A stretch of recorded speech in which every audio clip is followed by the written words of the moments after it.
good. Alright, it's We Need Answers podcast. We back here on a good Sunday. Got my guy Quintel in here. Yep. You in here talk about a couple things going on in the city. You know, I always like to shine the light on different entrepreneurs, different businesses we got going on, especially when it's all in good health, because health is wealth. Real big on that. So, getting started, guess you can introduce yourself. Tell us a little bit about yourself, how you got, your upcoming and all that. I'm Quintel, founder of Good Part & Company. It's a juice bar and health cafe located in Mount Vernon at 1216 North Charles Street. I'm born and raised in Baltimore, graduated from almighty Baltimore City College. Okay. Then I went to Lincoln University. I graduated from Lincoln, and I ain't gonna date myself. So graduated from Lincoln. I got a degree in philosophy, but the best part about that was going to a black college, right? Yeah. Lincoln is a HBCU, so. In Philly, right? Yeah, not too far from Philly. Okay. I learned got a lot of life experience, mostly social life experience, right? It was a decent academic experience, but I learned a lot about communicating with people, connecting with people, understanding people, like how you relate to them or maybe not, and just learning from people. That's what I took most from college, and I brought that back home and just started like moving around, figure out where I wanted to be in life. That first job out of college is never the job you think you're gonna get, right? Same with me. You got some job. I mean, you might be making some money more than what you ever made before. Yeah, but it ain't what it is. Yeah, and getting my degree in philosophy, that's about as liberal arts as you can get. So there's no hardcore definitive jobs you get for philosophy. Other than they do a lot of consulting. I didn't understand what consulting was. It sounded like a scam to me when I was that age. It do sound like and then law school, because I do a lot of reading and writing from multiple sides of an argument when you gotta study a lot of theory. Yeah. So I took the LSAT. Okay. But I was like, man, I ain't really trying to be a lawyer. I mean, I thought it was cool. They get paid to get to wear fly suits and stuff like that. But when I really thought about it, I was like, that's not the trajectory I'm trying to go. So then I thought about moving and stuff like that. But we can get into all that type of stuff later. But yeah, born and raised in Baltimore. Okay. And it's been quite a journey. So. Okay, yeah. So I'm glad to be back and doing business in Baltimore, though. How long you been back? I mean, came back. I came straight back, yeah. Okay. I'm glad to be doing my business here because I had opportunity to do things other places. Okay. So I'm glad to have my business here. Okay, yeah, that's what's up. We need more. And tell us about. Well, before you get to that, like I said, we start from the bottom to the top. Okay. So I know for a long time you was known for doing events and stuff, right? Yeah. So how did you start getting into that? So at Lincoln, we had, you got frats and sororities, but Lincoln would charter groups. So like just cliques of people that hung out together. Like you can get chartered and then you can do like events and stuff on campus. Okay. So I came home one time and I called my homies. I was like, yo, these dudes up here from Philly, they doing these parties. They do them at school, but they just like homies like us, and they doing back at home. Right. So I kind of like planted the seed and just started talking. When I was away, I came back. One of my homies started putting together the plan, and he just started doing some events. So that kind of built up into what became Schoolyard Entertainment. Okay. So we started Schoolyard Entertainment in 2004. So that was like, only a little bit at the time I graduated from college. So me and my homies all got together. And at that time, you're like 21, 22, 23. You don't really, in the early 2000s, everything was either 30 and over or hammerjacks, like hardcore clubbing. No in between. There's no in between. So we legit had a business opportunity. We was filling the void for people, for young adults. Yeah. Just getting into the game. We got our own different style. We don't dress like 30-year-olds. We trying to get with the girls that's older, so we don't want to look like the young dudes or whatever. So we're trying to like make a space for ourselves. So that was the aim for our parties. We need to have like kind of a fly venue. We already know the music because we all had pretty good taste. We went to black colleges, so we know what's going on. So we started Schoolyard Entertainment. And Schoolyard Entertainment is based off where we used to hang out on City. Over east on Kenwood and Huffman. So we went to, a lot of us went to Fort Worthington Elementary. Okay. So at the corner of Huffman and Kenwood and Ken Hill, that little area, that is a big schoolyard right. So we used to hang at the schoolyard all the time. That Schoolyard Entertainment. Just kept it organic. So we started out, we did a couple events at 2 locations, and then always gotta give props to Mark Baltimore, rest in peace. He was doing events called Soul Candy. I remember everything about the whole nightlife business because that really was a part of my formative years. So they had Soul Candy at it was a dope name. They had really dope flyers, and it was at Red Maple. Okay. So we came down there, we went to the party. Was like, yeah, this the vibe right here. What was it like? Cause I ain't familiar with that. So Mark Baltimore was older than us by at least 5 or 6 years. Okay. So he already appealing to demographic whether we was looking. We wanted to get with, but they wasn't necessarily our peers. Right. And they all had the look, right? So we thinking, Okay. more in terms of how the party should look. Red Maple specializing like tapas and stuff like that. So it was still kind of cool. Their party was light in attendance, but it was maybe by design. It wasn't supposed to be that turned up. Yeah. We came in, flipped the whole script. It was turned up. So when we got there, we turned that joint up. Right. But when we went respectfully, and we told them like, yo, we want to start doing parties here.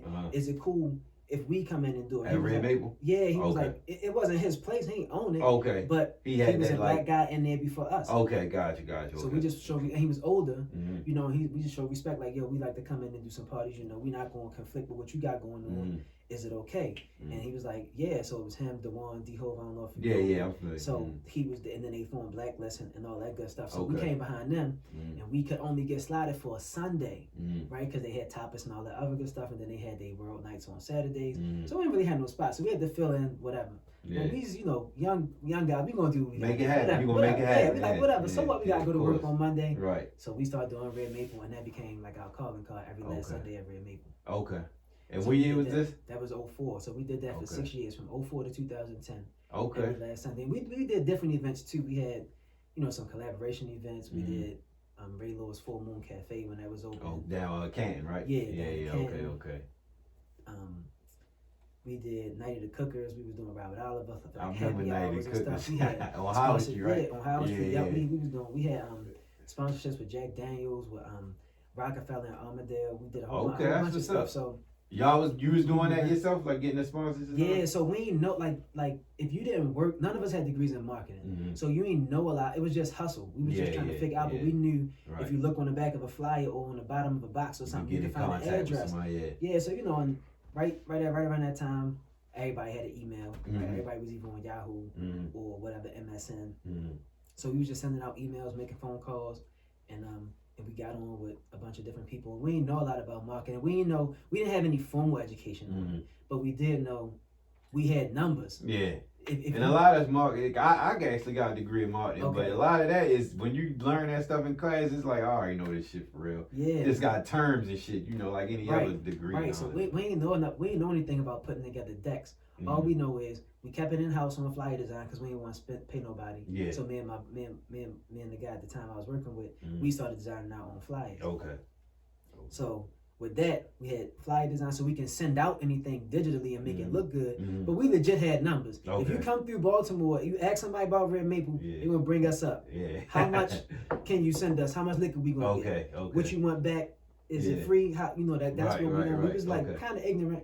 We wasn't aggressive, but we was damn sure persistent. So we was making some things happen. And that was pretty cool. And then we had like opportunities to travel and take parties on the road, like how you see traveling parties and stuff now.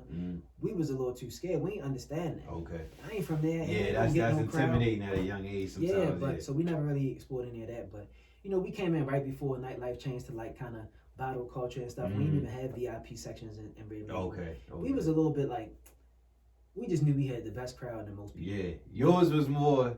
If you, from what I get from what you describing, yours is more, if you come in to have a good time, this is you having a good time. Right. Now it's more of you coming to stunt, you coming to do all the extras and all that. Yeah, you might want to have a good time too, but it's more the flashy and all that. Yeah, we wasn't really up on that. We just was, kind of whatever Rockefeller was doing. We just tried to do it and make it look good. Like Rockefeller, bad boy, and we just wanted to have fun. As long as, flat out, as long as our outfits was decent, and the girls liked it. That's cool. All we cared about. You enjoy yourself. Yeah, so we were like, we might buy some champagne here and there, but I mean, we didn't really need all that to make ourselves look a certain way or make the party better. Right? Yeah. So we started there. At the same time, I was starting like a clothing line that had to do with the whole graphic design background, and that leads into future things. But so we did that up until 2010, and then we closed it down, and then I started doing other things, but I kept doing events and stuff. Okay. So I was just trying to do some stuff that was like a bit more creative. I had partners with Schoolyard, so we all had to do that. That was a collective movement. Okay. How many y'all was it? It was 7 of us. Oh, okay. Yeah. So the breakdown on the business wasn't like ideal at all. It wasn't. Yeah, it wasn't like big numbers or whatever. Yeah. But one thing we never had to worry about because of when we wrote our business model, we never had to pay for anything out of our pocket. Okay. We always had money. We always had enough money to buy any decorations, to pay for any kind of bar. Okay. you know, we ain't really worried about that. So that's one of the pros and cons about having a team. Yeah, you got a team, so we had leg work here and then we had a little bit of muscle and hustle, but like when it comes to splitting the pot, that's tough. You gotta bring something big in for it to really make out for that. but it was all good. We just because at the time we all had like day jobs and stuff too. Okay. And most people did not believe that. They thought that all we did was do party shit. That's how I always be. After like the third year in, because part of nightlife and it's being outside. Yeah. So we don't just go to our events. We got to go other people. Yeah, we want to support other people. We really outside. We got to see what's moving, what's shaking. Right. You know what somebody may have that we can add to our event. Yeah. And meet the new people that's coming outside. Right. Because you want to bring them to your shit. Yeah, because they may not know us. So I'm all familiar. You know, I did the thing with you know, me, Larry, Deron, and BJ was doing a Fly Young Fellas and the Popular Stranger shit. Yeah, so we was. But one thing I say about our time that I have, and I'm gonna I see this to ask you a question, but one thing that I regretted, like how Larry continued with it, he kept it going. I'm gonna speak for myself because I don't know about everybody else, but I kind of lost love for it because at that year, this was like maybe the 2010, 2012 era, that them 3 years, 2 or 3 years around that time. That's when everybody started doing them. Like anybody was throwing a party. Like it was hot. And I had I was early 20s then, and now that I know, cause I kind of thought about that when it came to doing this. Like you know, as niggas, we always get to a point like when it get oversaturated, you don't want to do it, but you always gotta, if it's your thing. If you got something, if you got a passion for it, you can't let nobody else, because they'll fall off eventually. You know who doing shit just to do it and because it's hot right now. But if you really, your thing, you going to keep doing it. So I say all that to say, I stopped really fucking with it because it got oversaturated. And my drive for it is like, it's getting played out now. And it wasn't even fun no more. And then Larry kept going, which I'm proud he did. But I know one thing that I fucked up with, I didn't really take it as a job or a career. I took it as a hustle. Like we make some money off this party, put some in the stash, and I spend that whatever. But I didn't really carry it like this could really take you to another level with this shit. So I say that to say, did you feel like in that part of, I know you said it was 7 of y'all, but did you ever feel like you could have did more or did something different to make it? Yeah, when we started, we had a homeboy meeting. So maybe like 10 of us came, 8 of us started it, 1 person moved to another city, and 7 of us kept it going. We said, this is what we're going to do. We're going to fill this void, but we see how this going to go. Within like the second or third meeting we had, not event, but just a meeting, we said, yo, we're going to get our own club. That's when we wrote the business plan. That's why we didn't keep any money. That's why we had money, but then we didn't pocket it. We just stashed all of the money.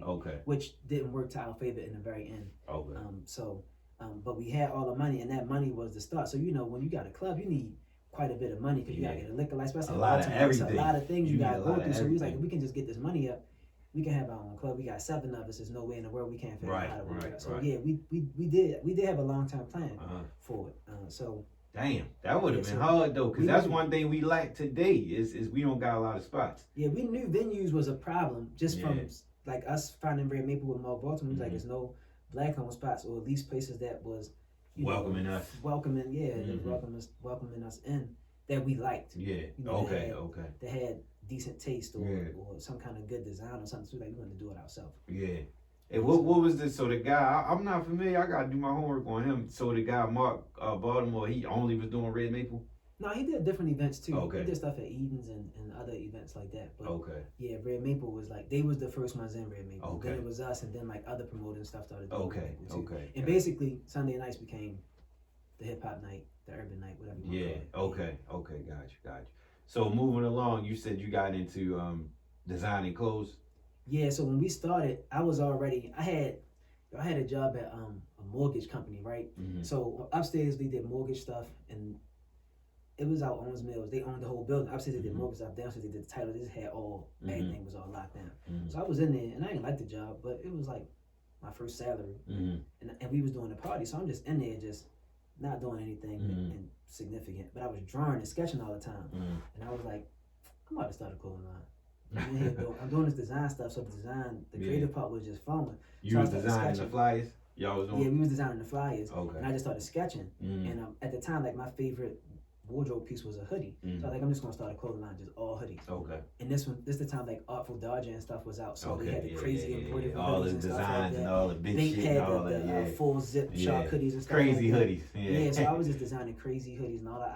I probably drew like 30 like real designs. I took them all to the homies. They were like, oh, it's cool. My sketches wasn't great, but I mean I could see what it was, and some of them could see it too. Yeah, okay. So like I had got some samples and stuff made. So this started at the same time schoolyard started. Okay. But I put it on the back burner because I mean I got a team. We got momentum over here. Let me just keep this going. Okay. And I would like make a little sample here and there, and the homies like, yo, you gotta get me one. Not really understanding what my niche was or how I'm connecting. I probably should have just made a bunch of stuff and put it on the homies. Okay. And it would have. That would have been your walking billboard. Stupid. Yeah. They would have been a billboard. You know, it was kind of learning process. Yeah, it was slow motion, but I just took that skill set, and we talking about 6 years of design.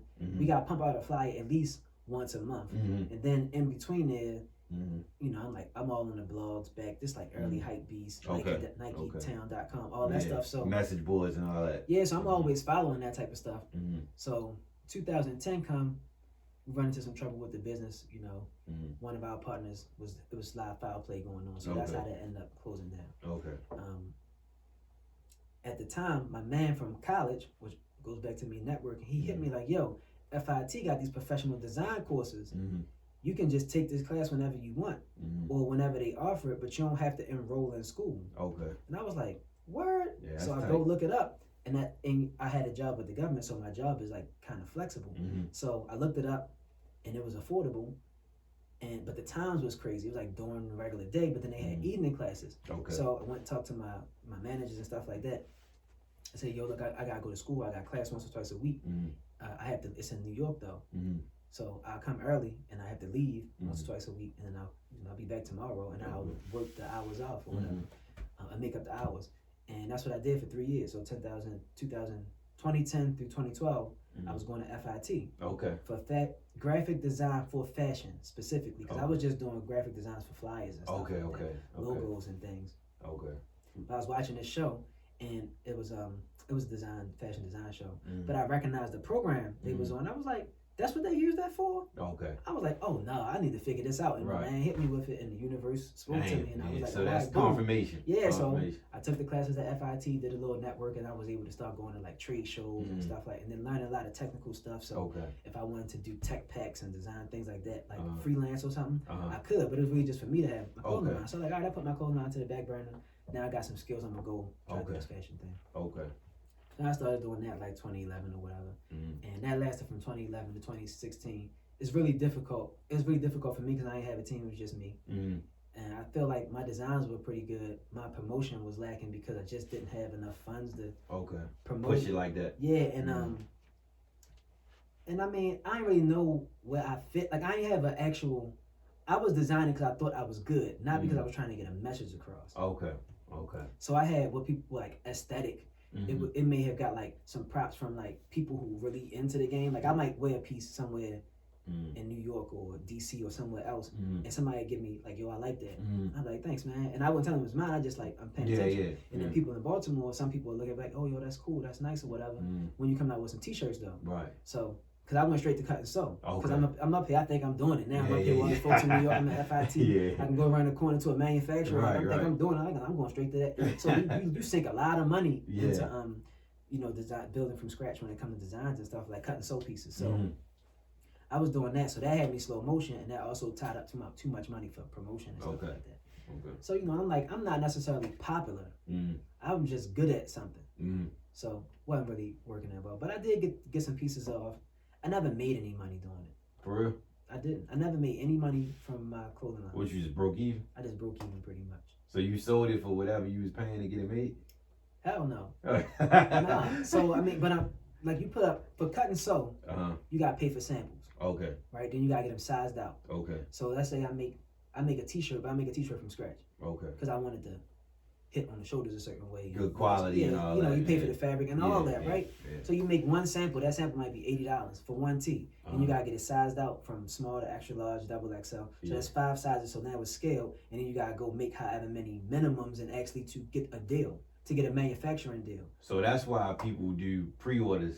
Yeah. So they can make sure they don't lose out on getting it. Okay. Yeah, so you make a sample, the sample hot, you put on the model, whatever, maybe you can get some interest and do, right? And I did it that way once or twice because I started learning a little better. Mm-hmm. But I ain't make a whole lot of money because then I started doing t-shirts and stuff, and that was cool too. I was finding like different people that made wholesale stuff that was pretty good. Mm-hmm. What was the name of it?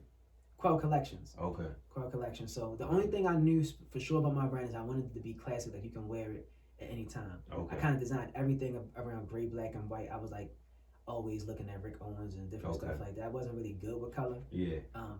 Probably because of the way I was taught to design. Yeah. You know, like if you go to full design school, like some of my classmates, they get taught in sections like there's design theory and like we got taught off of Helmut Lang and shit like that, right? But they also have additional classes about color palettes and this and all that type of stuff. I ain't get none of them classes. Right. I'm going straight off. This is what fly. I just know the technical know-how. If I'm sitting next to them, me and them can bust out the same design if I need to. But I don't know everything about textiles and sewing and buttons. I know I need this kind of wood and that one is too light. I need it to be heavier. The heavier one gonna cost me 10 cents more, and I gotta make 100 now. You know, it's like that's stuff. And I just knew good quality stuff. So it's a whole lot of stuff, and I was kind of behind the 8 ball without I ain't start from the very beginning. So. Right. So you feel like in that part, do you feel like if you should have did the beginning part, you just was like, no, I don't necessarily feel like I should have did it. I probably should have just had somebody to help me. Help me. Just manage the people. I started doing pop-ups. I went to this dude pop-up in Philly named Gianni Lee. A lot of people might know him now. It's like kind of like a multimedia artist. He do drawing and design, but he started out with a clothing line called Babylon Cartel, I think. But since I had ties in Philly, he popped up on my Instagram somehow. I've been following you ever since. So I went to your pop-up. I'm like, what does a pop-up look like? Nobody I know. They wasn't doing it then. Baltimore. Yeah. So I went to your pop-up, and it was like they was all younger than me, but I understood instantly what was going on. Right. It was a way to connect with your people and get merch off. Like, you're going to get your stuff off. You're going to sell a lot in that day. So I had a couple pop-ups here, so put together my first pop-up. That was pretty well. So things was going like okay, but like I said, I wasn't making no money. So just whenever I had money, I just put it into Quell Collections. I felt like I had a cool-ass name. Definitely had a decent logo, but you know, you just learn from it. You just learn business. I was by myself, so like I wasn't insulated with I had the homies for schoolyard. So I was like, all right, 2015, 16 came around. I was doing like events around it, but sometimes you can't do too many things at once because people don't start to mix up what it is that you do or don't understand it. It's not, the message ain't clear. I understand what you mean. Yeah, so I got my hands on producing in London, and I made leather jackets. Right, so I made some dope ass, in my opinion, they was like leather motorcycle jackets. It was real leather. Yeah. That's big on me. I only did a few. I didn't made the order, right? Because at this time I'm learning how manufacturing work. I know how to control my cost at least. So I sold the jackets for like $300 to $350. Which is like on the lower end of a leather, real leather scale. Yeah, super. That's why I asked that. Yeah, but I'm making it already for. I'm not making it to. I made it to order, but I'm not making it custom. Like a lot of people make custom clothes. Like so, like for a rapper, you might make a custom leather. Or something. I made it. Here go the stock design. You get small, medium, large. Right. And I was doing a lot of stuff like I was trying to add value to the project because now I had to make less and less pieces. I was to run out of money. Yeah, so it'd be limited. Yeah, so it's limited. So I started doing like I started painting on some of the stuff. Right. Forever Underground was the thing I was going with because I realized I wasn't ever going to be popular in this. So Forever Underground was kind of like Why you say that though? I got the underdog mentality. So I'm into like cult status things like like Currency or Prince and Vape. I like the shit that's like it generated a lot of income and interest, but only for the people who into it, the niche people. So that's true. how I got you. Yeah, so that's what the Forever Underground kind of. You got your crowd. Yeah. Okay. So it was called Collections Presents Forever Underground. I was doing some pieces. But anyway, I did the leather jacket, and I was like, you know what? That's a bar. Like that's a good way. You got this shit off, yo. I might have sold like 5 jackets or something like that. I still have mine or whatever. And I was like, you know, I'm just gonna back out right here. I'm just gonna let it go. I ain't gonna keep losing money on this. Let me just figure out the next thing because I ain't ever gonna stop. I'm gonna keep pushing to try to figure out some kind of business for myself. So I started doing some events again, back to events. And at this time, like, let's say, like a lot more creative consultancy agencies or like designers were becoming like the go-to creative person. Like, I don't know, people were starting to understand what it was to be a multifaceted creative of some sort. So you had like those traveling parties started popping up with like Henny Palooza and 40-ounce bounce and stuff like that. So I was like, that might be a space for me because I understand what a good time looked like for people, the people who like what the fly people look like that's out having a good time. I thought I was going to fill that void. And in Baltimore it was different because now I'm a little past prime partying age, to be honest. So what we didn't have was like, we didn't really have brunch parties like that. So I started doing like a brunch party at I started with an R&B party. So me and my homegirl Ayo, she helped me, and we did an R&B party, which you know, Q had the R&B party that just passed. So normally I would work with Q on that. But since I don't do events anymore, you know, he just kept it going. So we still you know work on it, but I wasn't like a part of it. Like Anyway, so I did the R&B party. That turned up. Yeah, that I usually get them R&B one selling. We had it, and that's like I said, I was past the prime age, so I wasn't having fun. All the bouncing in the party, I wasn't having fun, but it wasn't like it was whack. Right. And then, so I had an R&B party because you know I'm a little bit of my emotional. I got you. Older, right? And it's gonna bring the women in. Yeah, it's definitely gonna bring the women. That first one went over really, really well. Where was that? It was at Myth and Moonshine in Canton.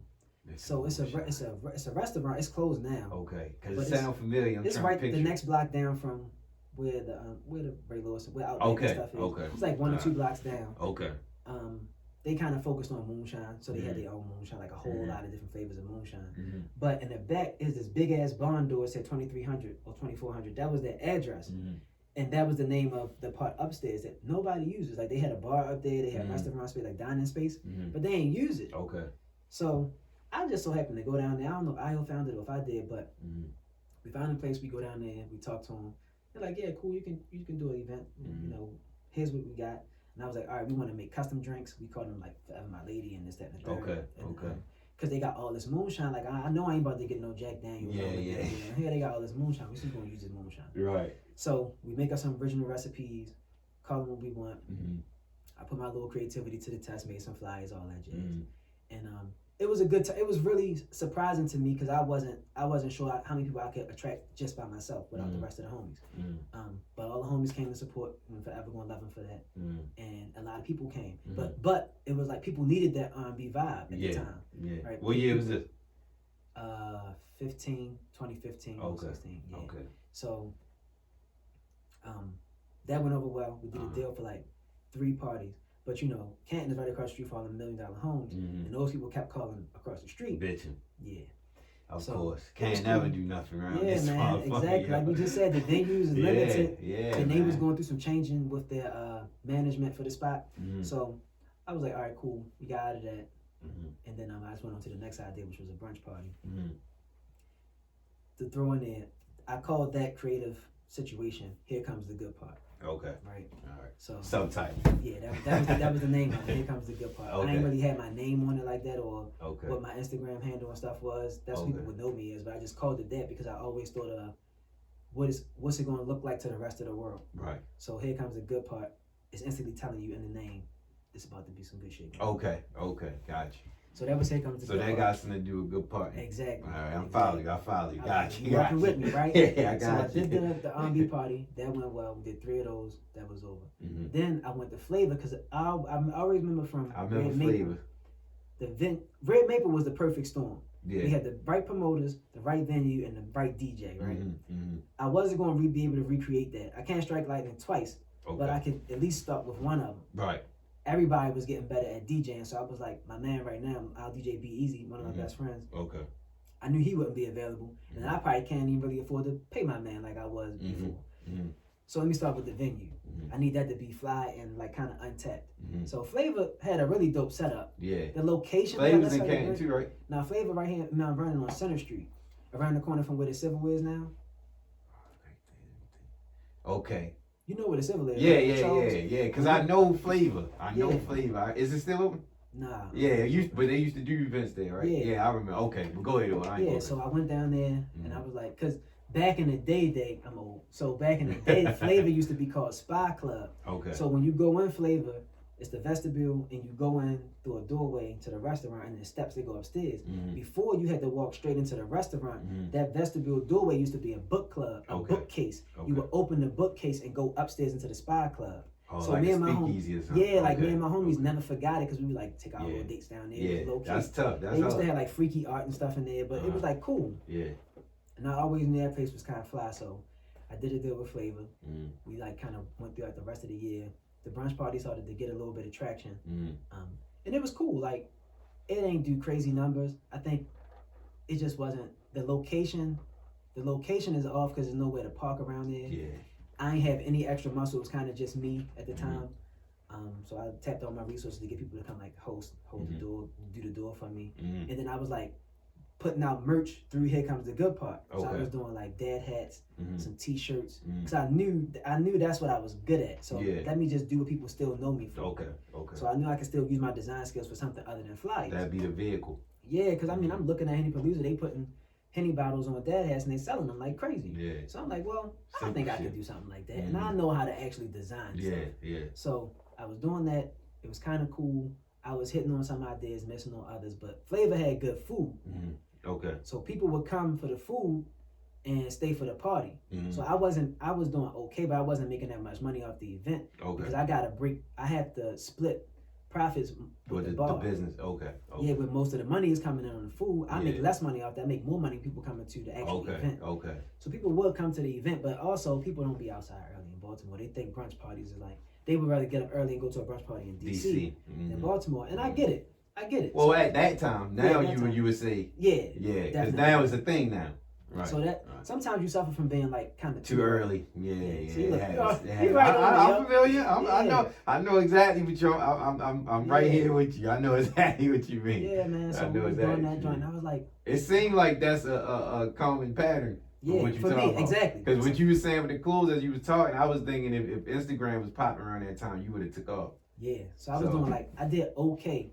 Because like every once in a while, I come across somebody radar who I respect just from online, not anybody in Baltimore, not like people in Baltimore aren't respected, but in fashion, people moving around different in the world. So it's a. I don't mean to cut you off, but you made me think. I watched this YouTube channel called Threadication.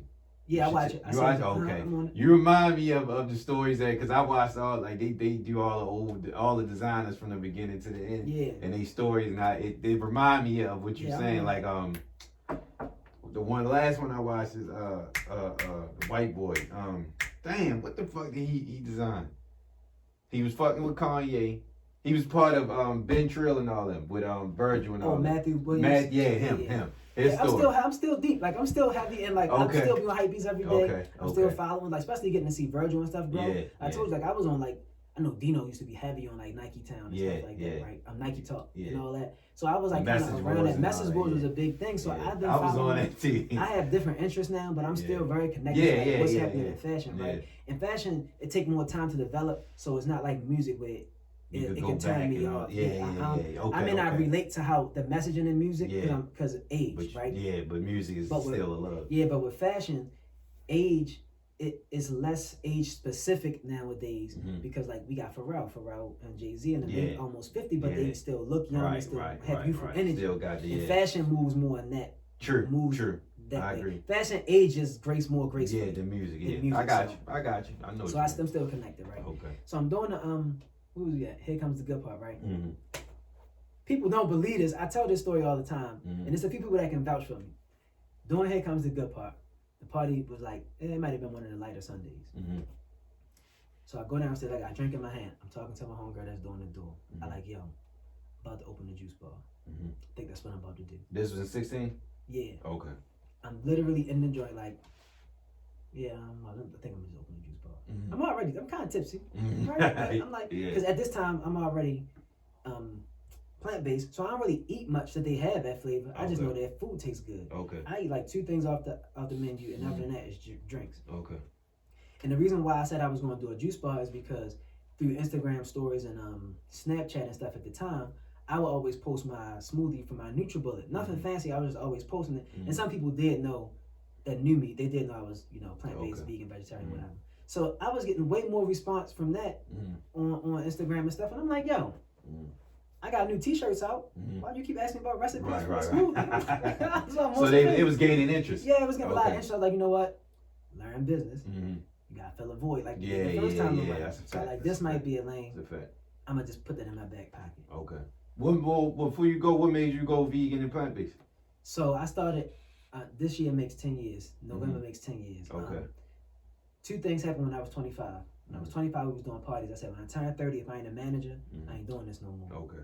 By the time I got 30, the business had already went down. And I also said I'm going vegetarian when I turned 32. It just felt way more natural to me. Okay. I already gave up pork and beef, partially from like college, being around like a lot of Muslims and stuff from Philly. I gave up pork.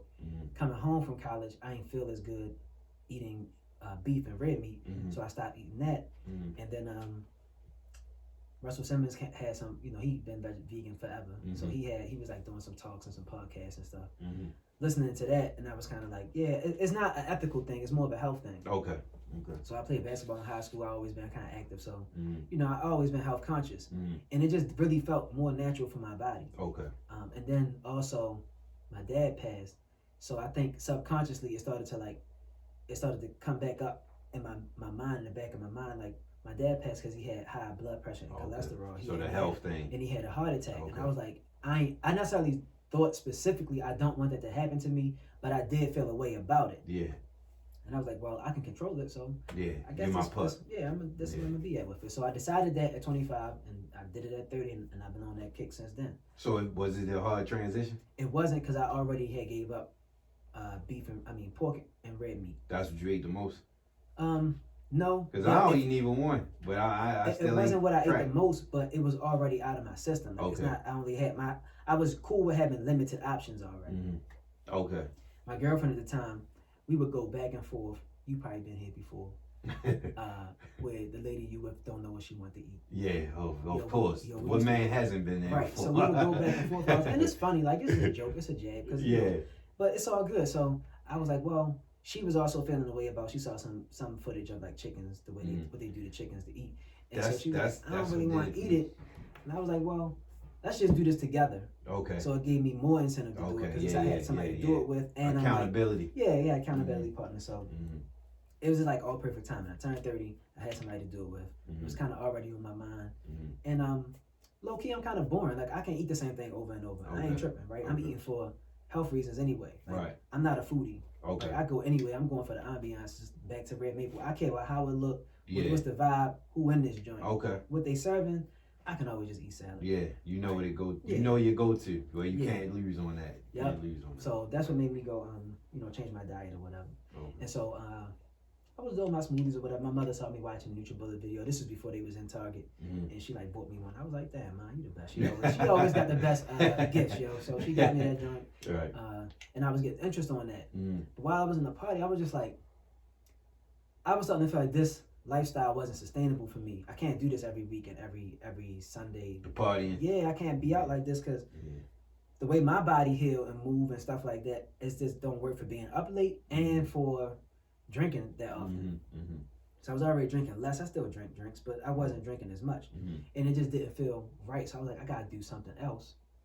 I don't know what I'm gonna do, but I just thought about it. And while I was in the party, I was tipsy, and my inhibitions was lower, and I was like, I'm about to just pivot. I'm about to do something different. So I told her, and she was like, well, that sounds like something you would do, but okay. I ain't had no proof, no plan, no nothing. Just a thought. Just life, just like life experience eating plants all the damn time. Okay. So I said that's what I was gonna do, and then I started working on it. So the deal with Flavor, like that kind of just fell through. Nothing bad. They had some stuff going on with the business or whatever. So I just took a step back and had time to regroup, and that went through like 2017. Okay. 2018, I had foot surgery. I opted for foot surgery, so it kept me in the house for 2 months.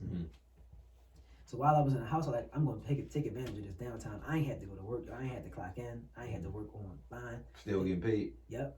Okay. Blessing. Can't beat that. Can't beat that. But I was like, I ain't just going to put my feet up, like literally my foot is up, right, because it's broke, but I ain't going to put my foot up and just do nothing. Right, take advantage of it. Yeah, so I'm like, what the hell I'm going to do? Oh, you know what? Let me go check out this certification for holistic nutritionist.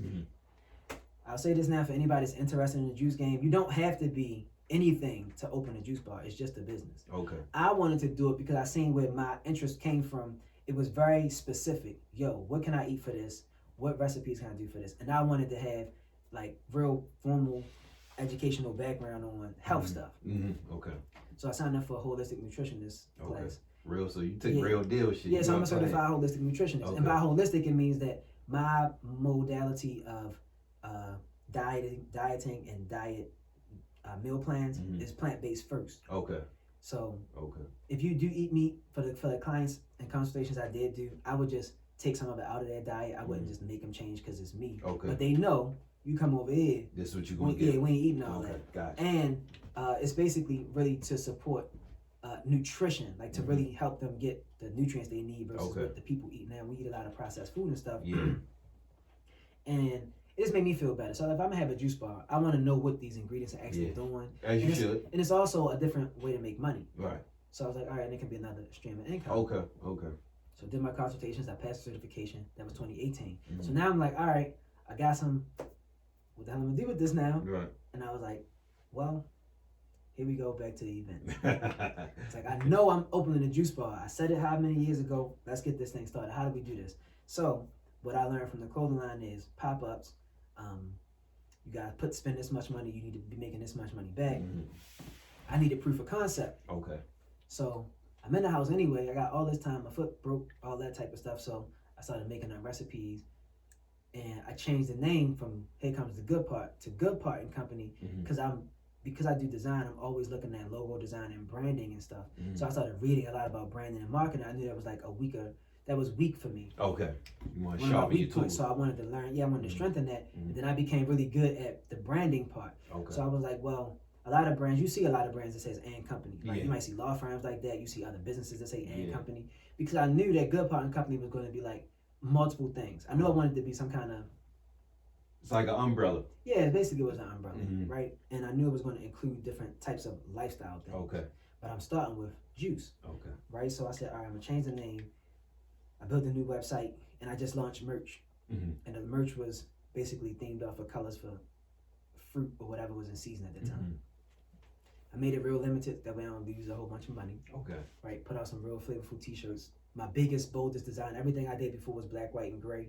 This was lavender and peach and all, you know what I mean? I'm hitting them with all the flavors, and people in Baltimore respond to that. Yeah. So I did that. I'm like, all right, cool. They like this. So now let me give them the whole full concept. So like I wrote a whole passage. I don't even remember the passage, but I wrote it about whatever it is that the business was going to be. And that passage has been evolving ever since. Okay. But it became Good Part and Company. So I had a pop-up literally in my house. I couldn't go too many places because my foot was broke. Right. So I planned it in my house. Now I'm better now. You know, my foot is healed. But I used the space that I had because I was like, I'm tired of renting these places. I don't know what the turnout was going to be. I was moving to a new apartment, so I got to see it bare. I ain't have all my furniture and stuff in there, right? So it was already naked. So I'm like, I'm gonna just use this joint. Yeah, that's tight. That's tight. Use the space. Yeah, so you know, neighborhood kind of cool. So I had 3 pop-ups at my house. I had rolling racks from the previous clothing line and stuff. So I like literally designed some merch. Put the rolling racks up on one side of the living room, put seats on the other side of the living room, and I just stood in my kitchen and made juice the whole time. 12 hours on my feet. People just coming all day. Fresh fruit? Yeah. Okay. Yep. So it wasn't organic. It's conventional. I still use conventional at the shop too. So. What's the difference? You know, so for organic food, it's all grown organic, less pesticides, stuff like that. The cost is the biggest difference. Okay. Right. Some people only eat organic, and that's cool too. But my price point would be too high if I did all organic. And I serve more than just juice. So if part of my menu is organic and the rest of it not, I don't feel like I'm being consistent. Yeah, that's smart. So some of the things we use are organic, but it's not all organic, so I don't claim it. Okay. Also, it's too many loopholes in when you can call something organic. Okay. Right, and sometimes you can get USDA approved organic and so on and so forth. I wasn't going through all that. Yeah, I feel you. So I like, we just going to do this joint fresh. They can see me making it. I made it. That was cool. I was making the juice right there. I had my recipes, made a little menu, posted it up in the apartment and everything. You came up with the recipes, or it was like some shit you because I was a nutritionist, then I knew what was good for most people. Right. And then the flavor palette, you got to put together things that taste good and stuff like that. And all the recipes weren't great starting out. Like 2 or 3 I don't even use at all. They were stupid, but you got to learn through it. But 3 or 4 of them, solid. Okay. So Yeah, so I just did the pop-ups at my house. I was like, all right. Sort of like you made a nice profit.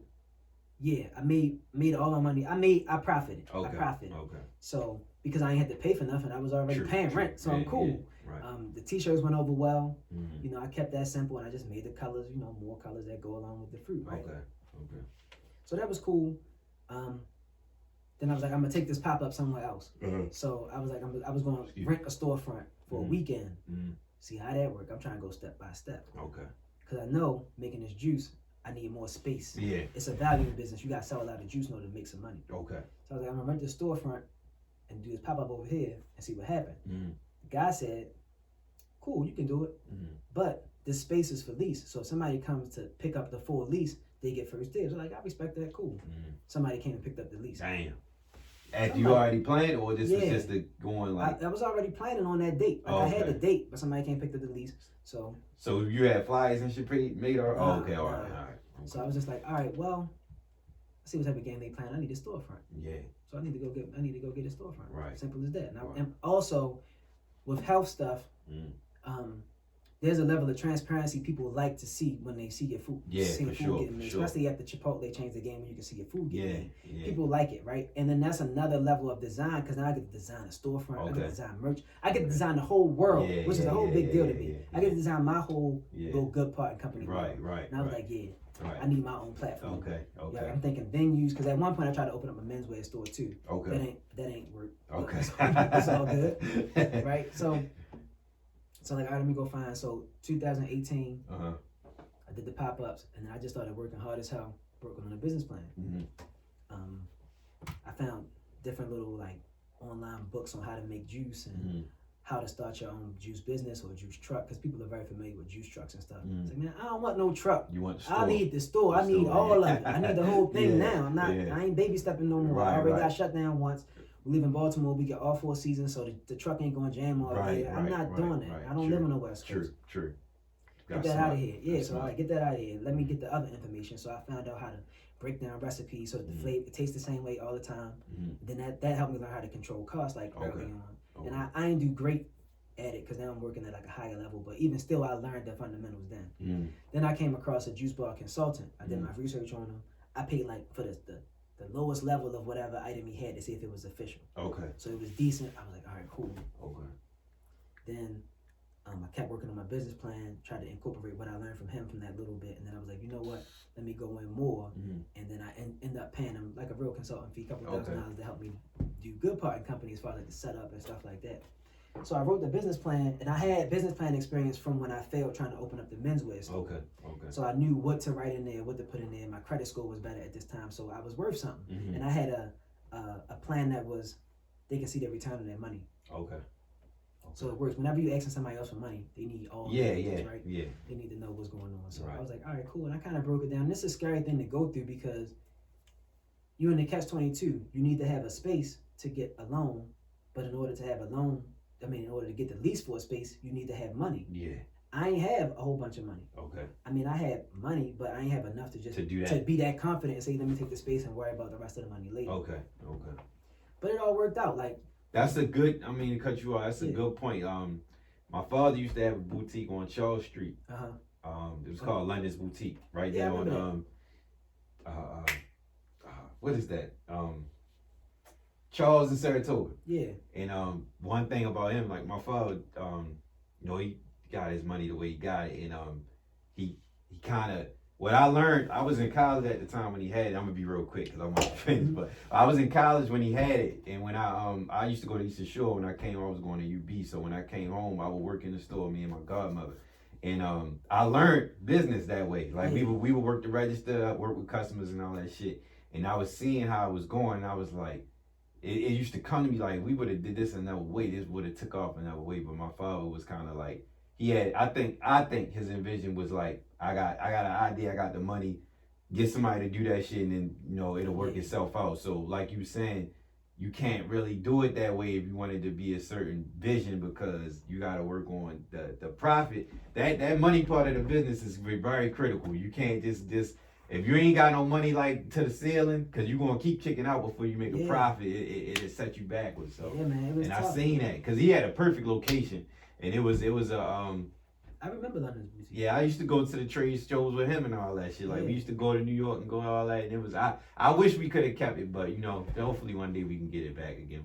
But go ahead though. Having a storefront is cool. Like you got your own little space. Yeah. You get to do what you want to do and sell what you want. Hopefully it come across well. But like business is business, and the bottom line is to make money. Right. So I wasn't trying to like water myself down and just sell the most whatever juice. I wanted to still be proper. Right. Because I genuinely live a plant-based lifestyle. Yeah, I drink juice all the time. So you ain't gonna have, if you really live that, you ain't gonna fake that. Yeah, shit. I can't. You can't. That's one thing they say. Like, you can't fake lifestyle. Yeah. Because it's with you all day. Like you can fake some things. Yeah. But when you go home, you know what's going on, and it's gonna show eventually. Like I live it, so like I got to do this to a high level. So. Or the highest level I can possibly do, and then improve from there. So I wrote the business plan, and I based it off of a couple juice bars that's already established. Right, that's my competition, not a juice truck. Okay. Right, not a farmer's market. Like no, I'm a standalone store. I need everything. So wrote the business plan, and that joint got approved. I was so surprised. I was like, yo.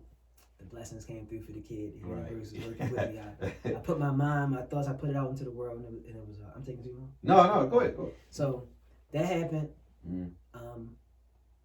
and I was already looking at spaces. So what I did was, I studied Baltimore. I looked at the places that I thought was most like my business, and I said, I can't be that close to these businesses. Okay. But it's best if I'm close to, I looked up all the gyms and yoga studios, because I know that's my target audience. Okay. I looked at where the other juice bars are that I know of that's decent. How close are they to those gyms and studios? Where's the pocket that I can fit in? Right. Makes sense. Because they going to leave there and come here. Yeah, so I found a space in Mount Vernon. Right? Because I used to go to Charm City Yoga, the one on Preston Street. I used to go there all the time. I used to go to the one in Mount Washington, like off Falls Road, that back way shit. Man. Yeah, so I was like, all right, I'm right here around the corner from there. They got the Mount Vernon studio right here on Charles Street, down the block. Decent area. So I'm just going to be in Mount Vernon somewhere. I was looking at one spot. I came up on the spot I was at, but I was like, I don't think I can afford this because it's on this block with Chipotle and Subway and Starbucks and all that. But I already did the scary part by writing this. I'm not going to cut myself short. So I went over there, called them, and it worked out. They actually told me they wanted a pizzeria, it was a bakery, like a cake shop at first. They want another bakery, a pizzeria, or a juice bar.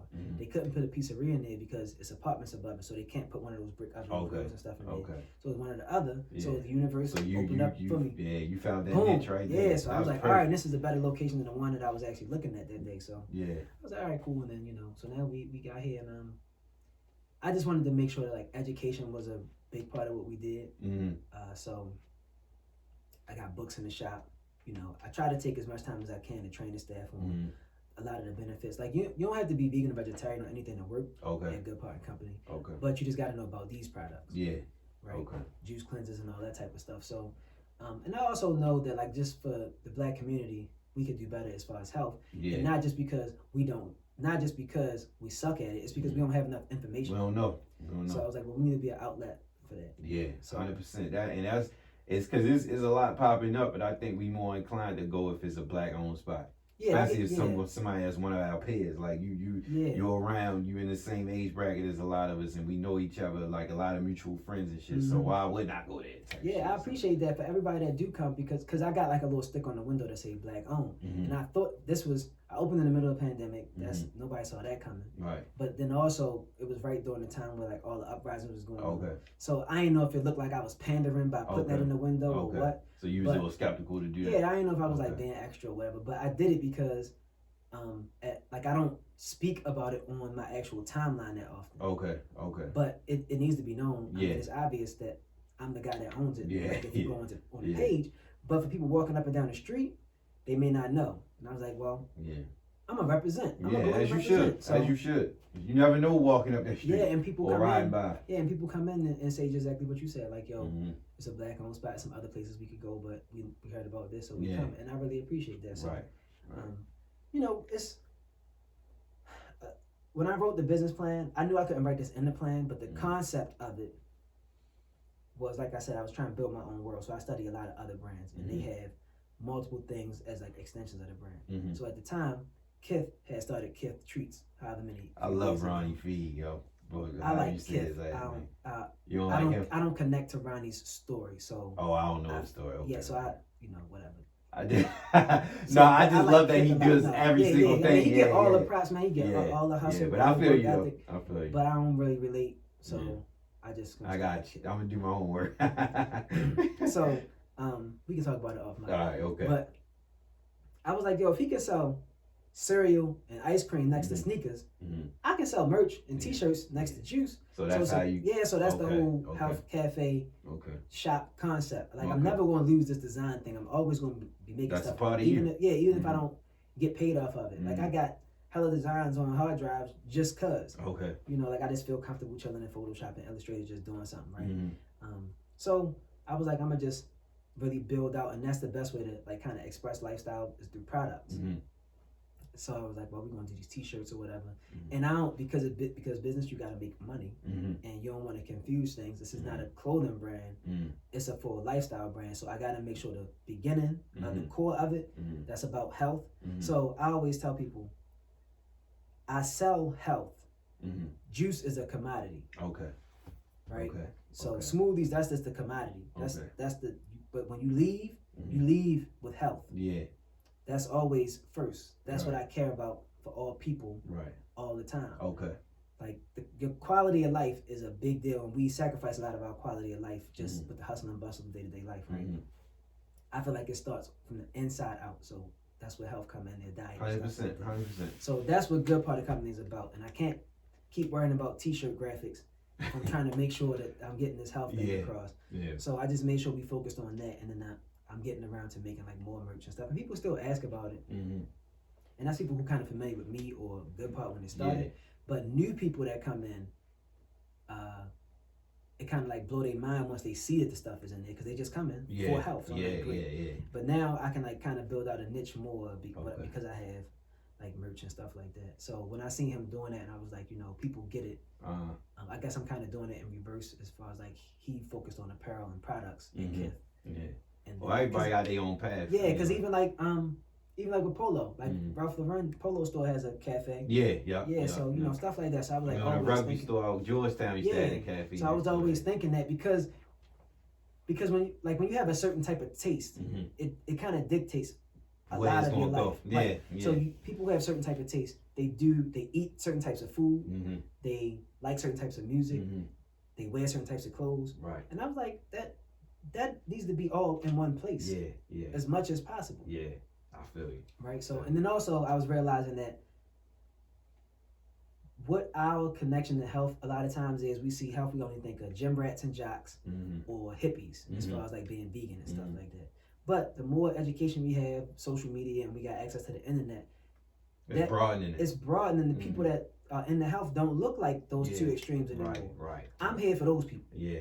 You could be comfortable doing it because you feel like a lot of people be scared to say stuff that they this or they don't eat certain stuff or stuff like that. They ain't gonna want to hang with me or go out with me because they ain't gonna hang nothing like that. Cause okay, I can see that. I see it a lot of times, like because people don't get it, but in the long run, it'll make a bigger difference if you hang with the nigga that's like that. Yeah, man. So I'm not villainizing anybody because they eat a certain way. No. But if you want to do a little bit better or you want to learn about something, come on down to the Good Part. We got books in there you can read about some stuff. You don't want to dive straight into the hardcore celery juice. That's a little too much. You know what I'm saying? I don't like how celery tastes. Yeah. Let me get something a little sweeter, right? I got you. We got a couple different flavors that kind of appeal to different palates and stuff. But we also got resources, right? We got books in there for people to read.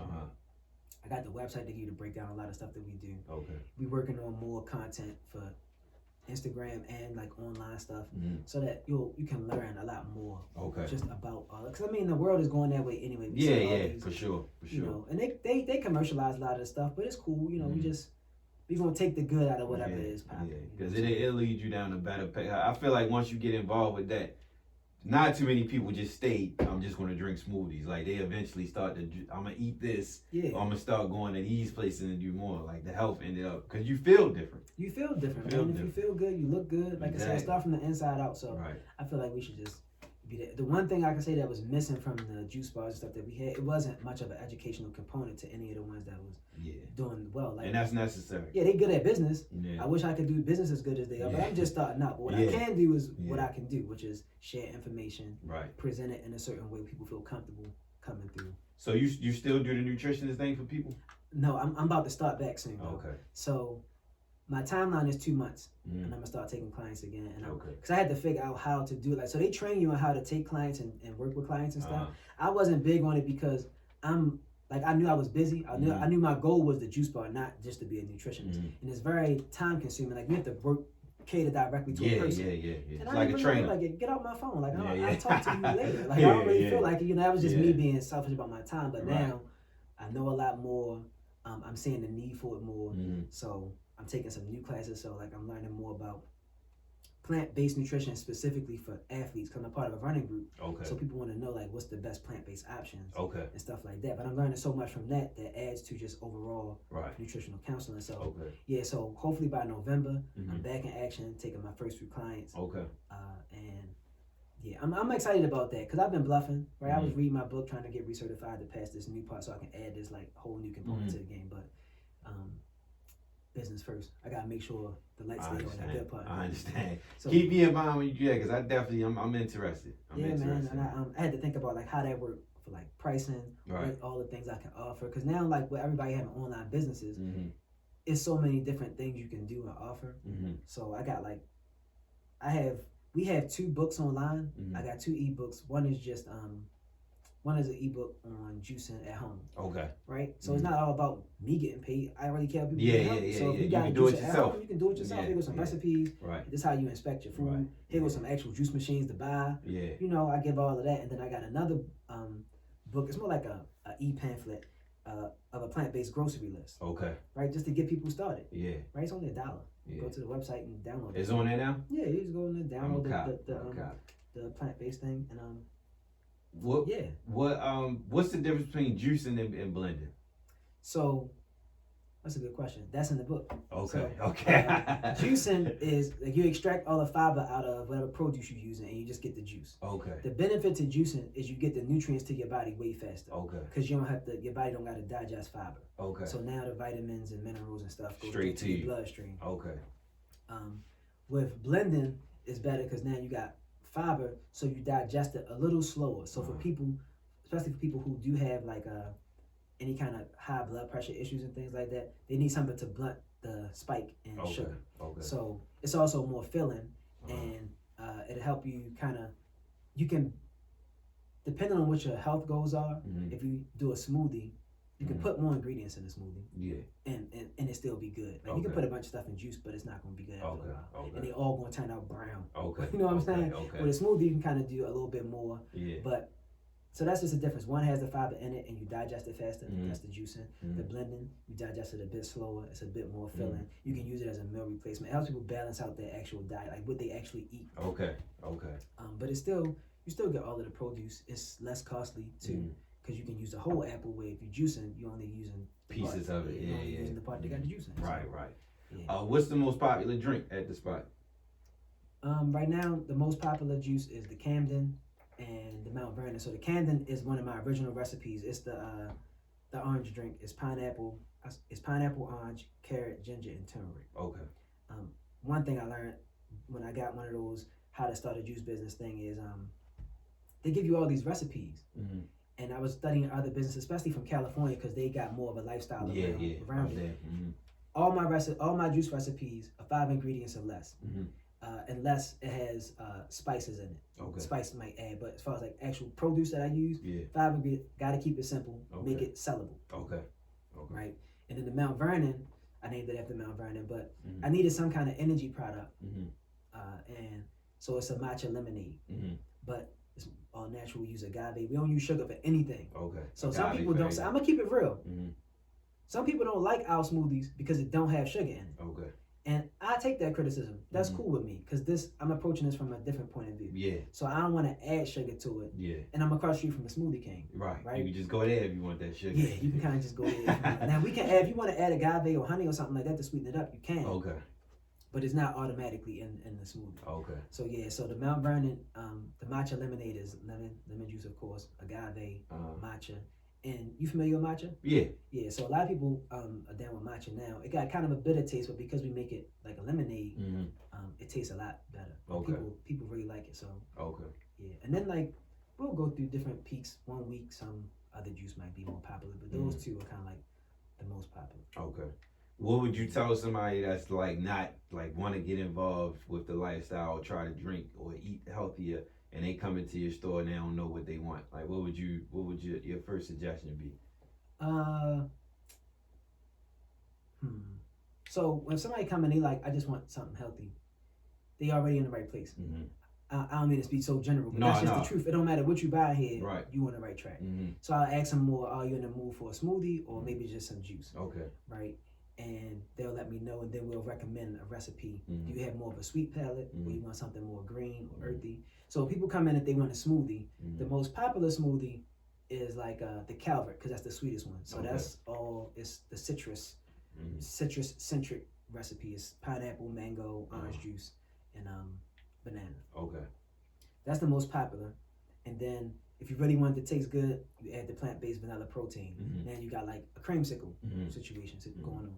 The next most popular, surprisingly, is the green smoothie. It's the Charles. So all of the things on our list too is named after Baltimore. Okay. You know what I'm saying? Did it for the city. Love that. You know what I mean? So that's also marketing. Like I know, studying brands like I ain't gonna lie, studying Kip, they name a lot of their garments are named after places in Soho. Okay. Right? Okay. So the pants, the styles of pants and stuff like that. You know, like Levi's got 501. It's a different cut. All that is going. Yeah. So that's what we got. Got you. That makes sense. So it's all named after Baltimore, and like I said, I think about how the brand gonna look to the rest of the world. I'm making good part of destination. So now if you do like what we got going on, and you might be black from somewhere else, you come to Baltimore and you want to do some healthy stuff, you're gonna come by and see us, and you're gonna recognize Baltimore because that's what's on the menu. Yeah, okay, that's smart. And like if we go somewhere with another location, they gonna know. You know, people know about Harlem. They know about 145th. They ain't never been from there. You're going to know about Charles Street by the time if we go somewhere else in the world, we're going to take it with us. So that's why I did that. Okay. Sorry, I got real hyped. No, I want you to. You got to speak on your brain. The Charles is the next most popular, and that's the green healthy joint. So somebody wanted something healthy, and it tastes good though. So we don't have milk in that one. It's coconut water instead. Okay. So that's a little bit sweet, and then they got pineapple, so that makes it sweet too. And then it's cucumber, kale, and spinach added in. Okay. What's the future for Good Bar & Co look like? You want to do more locations or what? Yeah. So more locations. You know, we want to expand, of course. We're working on expansion now. I can't give up too much info. I understand. We're working on expansion now. The most immediate thing is we're about to roll out superfood lattes. Okay. So I thought about it a lot because I drink coffee, but not often. And I'm across the street from Starbucks. So I'm like, I'm not going to compete in the coffee game with them. But people started coming in. People started coming in and asking for it. And people that are into coffee culture like things that are a bit more tailored and like kind of focused on what they got. Okay. So I don't want to make my juice bar and health cafe straight up coffee cafe. Okay. So like, how can I make this a thing? So I take different types of supplements. A lot of them are like mushroom supplements. So it's adaptogens. So it's not, mushrooms aren't the only adaptogens, but adaptogens are things that you take to help over time help you balance your mood and hormones. Okay. So mushrooms like cordyceps and lion's manes and reishi, you may see it. They make mushroom coffee too. Okay. Right? So I'm like, all right, this is what I'm gonna do. I'm gonna put a super healthy, holistic spin on these lattes. I love lattes, right? We already got all the milk on deck. We got almond milk, we got coconut milk, we got oat milk. We already got this stuff in the shop. Right. You use those, the same thing as the base for coffee anywhere else. So everything is plant-based. We got these adaptogens, and then I was like, I'm gonna be creative and make up some more recipes around this stuff. So we gonna have a coffee drink, and then you can just get like regular coffee from us too. That's coming up soon. And then it'll be the specialty drinks. They got the adaptogens in it, and then we'll probably have some more like basic, just like a cold brew coffee. Okay. A regular latte. So we coming up with the latte menu now. Before September is over, it's gonna be out. Okay. So would that give you the same sensation from as a regular latte, or just more healthier, or? So some of those mushrooms do help with focus specifically, energy and focus, and help with things like cortisol, like control your cortisol levels. You know, your cortisol spike, you start acting weird. Okay.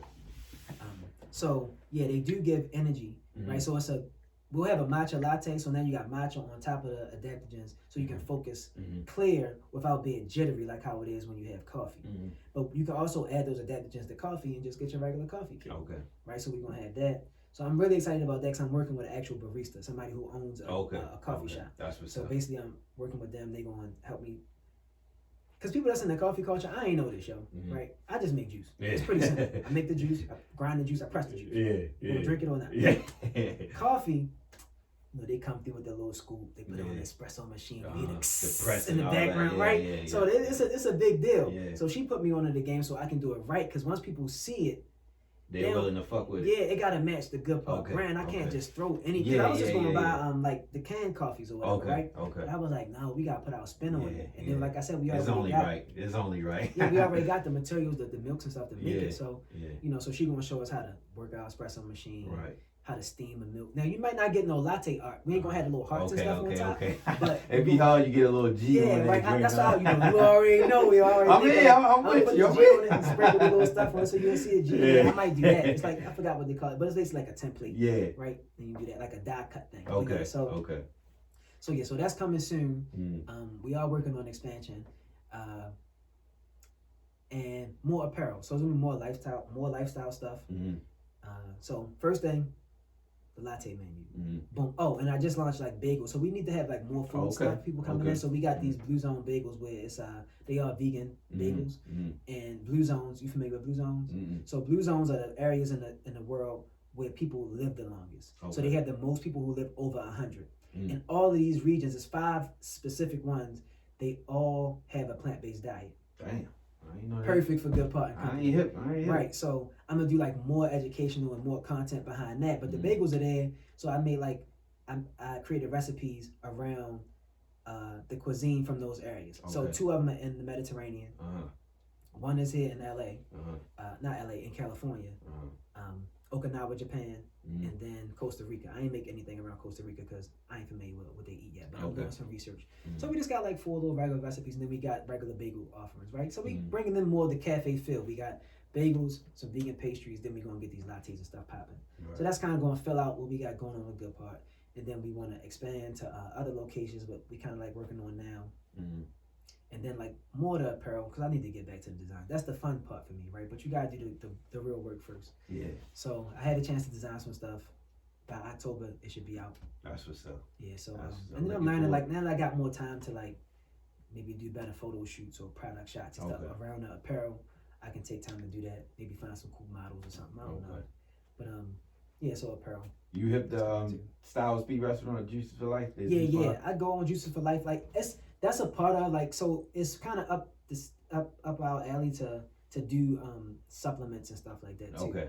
So I thought about that, but that'll take time. Before we even get to the supplements though, I'm going to start back doing holistic nutrition. Gotcha. And that'll be basically, if you're already in the Good Part ecosphere, then you'll know you got a direct contact to a nutritionist if you need it. And then I'll also be offering the services to whoever, but it just kind of makes sense. And I'll probably like do free consultations through the shop. I'm also doing workshops too. So that's next too. Okay. So I'm just going to do health workshops in the shop. It may cost, it may not. They probably start out free. I offer what I can, and just people come sit in for an hour. We talk about what they want to talk about. I'll share information on whatever they need to learn about. Okay. Plant-based diet. So it's a lot of things coming. You just gotta take your time and do them one at a time. 100%. Definitely agree. So I mean, if you want to show what you got in the bag for the people so I bought that's not familiar. So I brought the green mount. That's kale, apple, cucumber, spinach, and lemon. Okay. So that's like our basic green look juice. Good. Man. That's the sweet green juice. Then we got one that's like super earthy and gritty and hella green and super good for you. And it's real nutrient dense. That's called the Forest Park. Told you, you're gonna put the whole map. East to west. Yeah, man. So this is the Lexington. So that's from the beginning when I first started. Both of these are part of. So they are recipes I created when we first started. Activated charcoal. Yeah. So the black lemonade is activated charcoal, lemon, agave, and spring water. Okay. People will be like, why would I drink something that's black? Well, activated charcoal is good for pulling toxins out your system. Okay. Right. Need that. But it don't have a taste. Okay. And it's made from coconuts. Okay. So it's made from like burnt coconuts or whatever. So it don't have a taste. So it basically just tastes like lemonade, but it does like still have powdery residue because that doesn't dissolve totally. It just won't dissolve totally anymore. Okay. But yeah, so people really love the Lexington. It's not as popular, but it's very specific, so people know when they come in they want the Lexington. You know. Right. Okay. So yeah, that's what we got going on in the shop. The Green Mount represents so those are our classic recipes. That's like all the stuff that's heavy produce, like beets and kale and greens. Like that's the heavy produce stuff. Okay. The Lexington represents what we call the coolers. Those are like things that are based around like lemons, lemon juice, citrus, limes, water. So they're a bit more refreshing and stuff like that. So, Gotcha. Yeah. So if y'all listening to the podcast app, check out the YouTube so y'all can see these, and go to the website and the Instagram page so you can put out. The website is www.goodpart.co. Instagram, Twitter, Facebook is all Goodpart and Co. All one word. So just CO, Goodpart and Co. And we'll be there, man. Just showing off the smoothies, showing off the smoothie bowls. Y'all be, one thing though, I'm surprised sometimes when folks don't know about smoothie bowls, which is another reason why like we continue to put like information out. Yeah. But it's just a smoothie with in the bowl. With ingredients on it. It's just in a bowl and you just add toppings. Like we add fresh fruit right on top of it. Okay. Bananas. Like the acai bowls. The acai bowl. So we got acai bowls. Yeah, so we got the acai bowls at the shop. Okay. And most people are just I'm gonna be real. I just made a new promotional poster, and I put acai bowls because that's what people are used to seeing. Yeah. Technically, I would call it a smoothie bowl because I don't have acai in all of those recipes. Okay. But whatever works, man. It's still all the same. Same shit. So you can come get those. We also got like shots. Shots are popular. Okay. So wellness shots. I named all the shots after clubs because what you do when you get to the club, that's you take shots. That's all. I like your style. We got the Hammerjack shot and we got the Power Plant shot. So you can come down and grab a shot, get your little pick me up. Okay. Oh man. Well, I'm definitely inspired by this. I appreciate you coming on. I love the history. I love what you got doing. I love what you're doing. I love what's to come because I like the aesthetics about everything you got going on. And when we was talking, it's a designer here. I'm gonna tell you off camera, but I really want to get y'all, if y'all don't know each other, because I feel like he young. Okay. And I feel like you could help him. He might not need the help, but I just feel like your style and his style can do something. But I appreciate that. But with that being said, check out Good Part and Co. Where the address is 1216 North Charles Street. Yeah, check them out. Not too far from here. Yeah, not too far from the studio, not too far from Excess. Yep. And I heard they about to open, so y'all go down there and get y'all shit. That's good, because I was wondering where the hell they Everybody would. Well, I seen somebody say it on Twitter. I don't know how true it was, but that area is like when my homies from Philly and all them come up here, like they know like this area is you can get certain type of stuff. Yeah. And they used to go down to Excess with me and all that. So it's a part of the mood. It fit right in time. And one thing I say, we wrapping up, but one thing I say a lot on this show and a lot of guests from our stories that we hear is confirmation. And I like everything that you shared. It sounds like it was confirmation of where you're at now. Mm-hmm. Everything led to this. And I like that story, and the universe had talked to you. So I hope that's what I got from this. Like the inspiration, and I got from the moral of it is like you gotta follow your path, no matter how many times you fail, no matter how many ways it go, it'll lead you to something. So I hope whoever listen to this, if you in the midst of trying to figure it out or find something, don't give up, keep pushing, and eventually you draw down that plan. And I also say this like for 20 when my first apartment, when I had my first apartment, I used to write I write my goals down a lot. Yeah. And I used to put them on my mirror. I tape them to my mirror so I can see them every day. Yeah. And then I do the same type of stuff too. Yeah, and I write down shit, even my thoughts, and I got a bad habit of writing them down on paper, and I date them, and I might leave it in a paper in my car. A bitch found my notepad one day and she seen some shit I wrote, and I'm mad at myself for doing it. But that's something I do to get the shit out versus keeping it in. So I just I say that to encourage people, because like you said, your journey, you wrote down, you made your plan, your business plan, and all that. Like it's important, very important. So, with that being said, I definitely got more questions. We on the time constraints, so we definitely run it back because I definitely want to do part two because there's some shit about this health lifestyle that I want to get into. But I wanted you to paint that picture of your path because I definitely think that makes a big difference. It'll definitely sell what's going on with this. Like if I wasn't doing this and I heard this, I'd be like, I fuck with this story and I would want to try this shit. So with that being said, we need answers podcast. Till next time, we out. Yeah.